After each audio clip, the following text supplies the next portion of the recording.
The story begins with a cunning thief named Diabolik, who was attempting to break into a jewelry company called Armin late at night. Inside this building was the country's most valuable treasure, a priceless crown. Surprisingly, the crown was guarded by only one security officer, while the rest of the guards were busy playing cards. Taking advantage of this carelessness, Diabolik slipped inside, killed the lone guard, and made his way to the crown's chamber. But the moment he entered, the security alarm went off, alerting the other guards. They rushed to the room, but couldn't open the door because Diabolik had blocked the keyhole from the inside. With no option left, the guards decided to blow up the door with a bomb. By the time they got in, however, Diabolik had already stolen the crown and escaped through the skies on his paraglider. He landed on a moving car driven by his girlfriend Eva, and together, they disappeared with the priceless treasure. The very next evening, Armin Company held a glamorous jewelry show to display its rare collection. 5 stunning supermodels took the stage, dancing gracefully while wearing the company's most precious gems.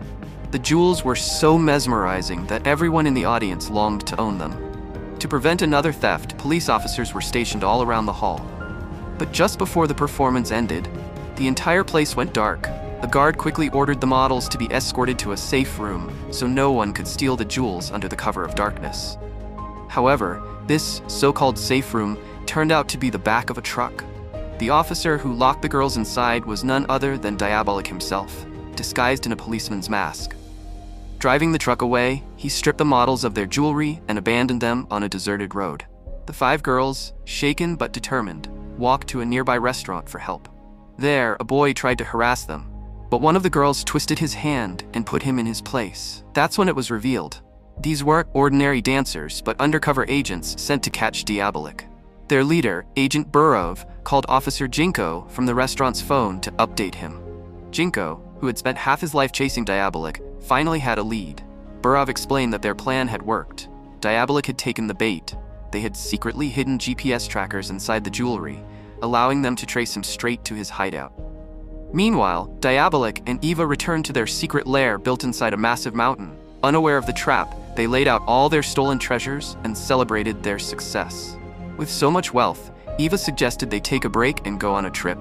But Diabolik, obsessed with his criminal ambitions, refused and instead began planning his next big heist. At the same time, Ginko and his team tracked the GPS signal to the mountain. However, they were puzzled when the signal pointed directly inside a giant rock.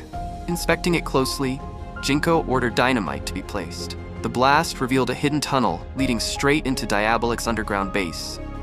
Watching everything unfold on the CCTV cameras, Diabolik and Eva quickly abandoned their stolen treasures and fled through a secret escape route.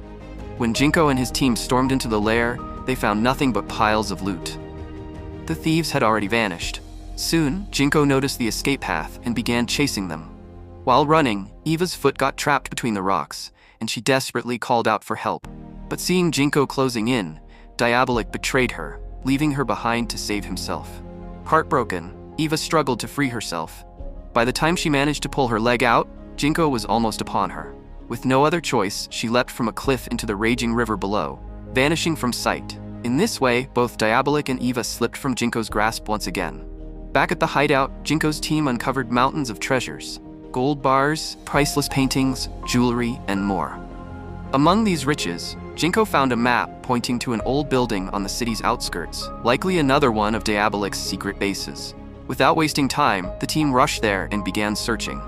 During the sweep, an officer accidentally triggered a hidden door that led straight to the basement. Inside, they discovered Diabolik's workshop, the very place where he crafted his masterful masks for his heists. Ginko instructed his team not to touch anything, convinced that Diabolik would return here before his next mission. Meanwhile, we are introduced to Altea, the Queen of Wellenberg and Jinko's beloved. When she met Ginko, their conversation naturally drifted toward marriage. But Ginko, consumed by his lifelong mission, confessed he couldn't marry until Diabolik was finally behind bars. Understanding his dedication, Altea promised to wait and invited him to her upcoming party. She planned to wear her most treasured necklace that night and wanted Ginko by her side to protect both her and the jewel. That night, Diabolik returned to his hidden base. Using a concealed microphone, he listened through the walls to overhear the policeman on duty. He learned that Officer Roller was now guarding the basement. Soon after, Diabolik boldly opened the basement door. Startled, Roller unleashed a storm of bullets, but they bounced harmlessly off a thick glass barrier separating them. The noise drew the rest of the officers, who rushed downstairs. But when they arrived, they found Roller lying unconscious on the ground. Diabolik had tricked them once again, stealing his precious mask-making machine before disappearing into the shadows. When Ginko learned about the mask machine being stolen right under his team's nose, he was furious. Diabolik had once again humiliated the police by sneaking in and out while they were on duty. The next day, Ginko was called to a meeting with his senior officers to plan their next move. But in the middle of the discussion, they received an unexpected call. It was Eva. Eva offered to help the police capture Diabolik, but only under one condition: complete freedom for herself.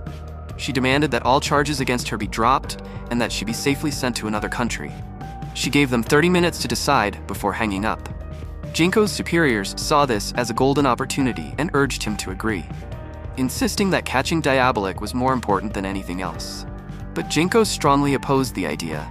He didn't want just Diabolik, he wanted Eva behind bars too. Determined, Ginko shared a counterplan with his team. The next time Eva called, he would keep her engaged in conversation while the police traced her location. When Eva called again, Ginko began stalling her with small talk. Meanwhile, a squad traced the signal and raced to the source. But to their disappointment, Eva wasn't hiding in a secret base. She was calling from a simple roadside phone booth.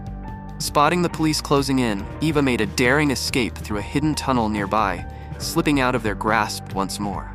On the other side of the investigation, Agent Elena was examining items recovered from Diabolik's lair when she noticed something odd. One of the jewelry bracelets was missing. She immediately informed Ginko, who instantly realized the truth. Eva must have taken the bracelet with her. That was a mistake on her part, because the bracelet was one of the pieces in which the police had hidden a GPS tracker. Jinko's hunch was correct. Using the tracker, the police traced Eva's exact location. Agent Roller, eager to redeem himself after being knocked out by Diabolik earlier, rushed to the spot and pointed a gun at Eva's head. This was his chance to prove his worth. But Eva was faster. She disarmed Roller with a sudden attack, snatched his gun, stole a police car, and sped away. By the time Ginko arrived, he found Roller unconscious on the ground once again. To make matters worse, Roller had foolishly removed the GPS bracelet from Eva's wrist, cutting off their only lead. Frustrated, the department declared Roller unfit for field duty. From now on, he was reassigned to work with Agent Elena, handling the stolen goods investigation, while the hunt for Diabolik and Eva continued.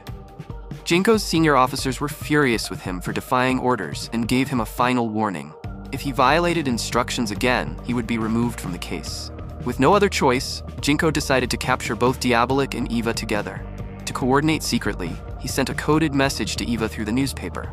After reading it, Eva called him, and the two devised a daring plan to meet that evening.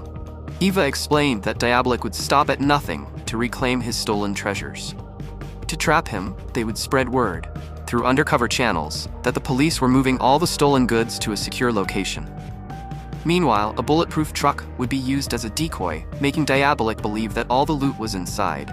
The real treasures, however, would be hidden in a seemingly dilapidated van, drawing no suspicion. Eva further instructed that when Diabolik chased the truck, they would lure him into a tunnel where the police could surround him from all sides. Ginko loved the plan and immediately set it in motion the next day. With the help of an undercover agent, he carefully leaked the information that the police were transferring the stolen goods. He also met his girlfriend, Altea, to explain that he wouldn't be able to attend her party that night due to the mission. However, he assured her that his most capable officer would be there to protect her and her precious necklace. Finally, the day of the operation arrived. Altea, in preparation for her party, called the city's top makeup artist and began getting ready. Meanwhile, a special police squad was assembled for the mission, and Ginko meticulously briefed them on the strategy to catch Diabolik once and for all. The stage was set for a high-stakes confrontation.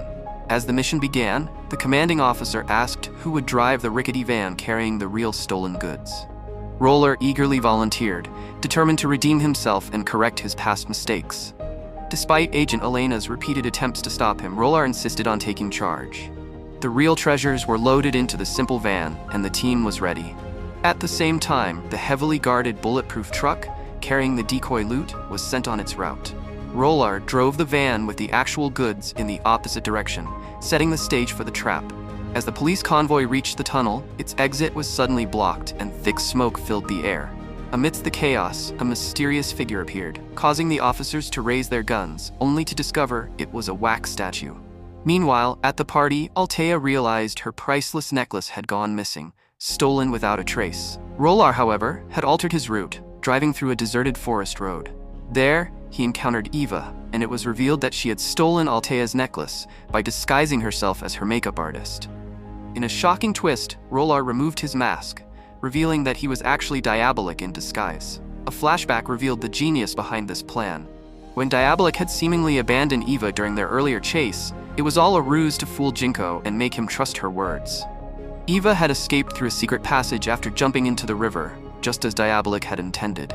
Diabolik then killed Rolar, crafted a mask of his face, and assumed his identity, successfully deceiving the entire police force and reclaiming his loot. When Ginko discovered the truth, he was devastated. Neither Diabolik nor Eva could be caught, and Altea's necklace was lost. Meanwhile, Diabolik and Ava left the city, taking all their stolen treasures with them, and began a new life in another city. With their daring heists and clever escapes, the story ended, leaving the world in awe of the cunning duo.